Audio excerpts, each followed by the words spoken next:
আপনি কি জানেন আল্লাহ এমন শাস্তি দিতে পারেন যা মানুষ কল্পনাও করতে পারে না।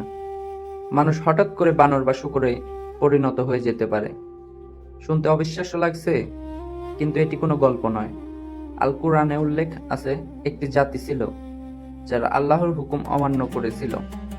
তাদেরকে শনিবার মাছ ধরা নিষেধ করা হয়েছিল, কিন্তু তারা কৌশল করে সেই নিষেধ ভেঙে ফেলে। তারা সরাসরি না করে চালাকি করে মাছ ধরতো। তখন আল্লাহ তাদের বললেন, তোমরা লাঞ্ছিত বানর হয়ে যাও, এবং তারা সত্যিই বানরে পরিণত হয়েছিল। শুধু অতীত নয়, সহিহ আল বুখারী এবং অন্যান্য হাদিসে এসেছে শেষ সময় এমন ঘটনাও ঘটবে।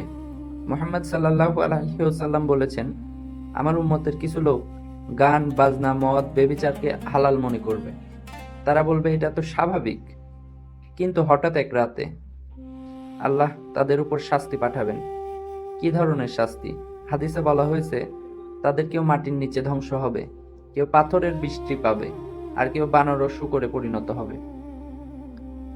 অনেক আলেম বলেন এই রূপান্তর বাস্তবেও হতে পারে, আবার কেউ বলেন এটি মানুষের চরিত্রের পরিবর্তনের প্রতীকও হতে পারে। যেমন মানুষ বাইরে মানুষ, কিন্তু ভিতরের আচরণ পশুর মতো। আজ আমরা কি দেখছি?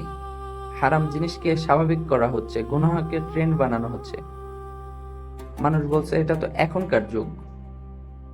কিন্তু প্রশ্ন হলো, আমরা কি নিরাপদ? আমরা কি সেই লোকদের মধ্যে পড়ে যাচ্ছি না? আজ সময় আছে ফিরে আসার, কারণ যখন শাস্তি আসবে তখন আর কোনো সুযোগ থাকবে না। আল্লাহ তাআলা আমাদের সবাইকে মাফ করে দিক।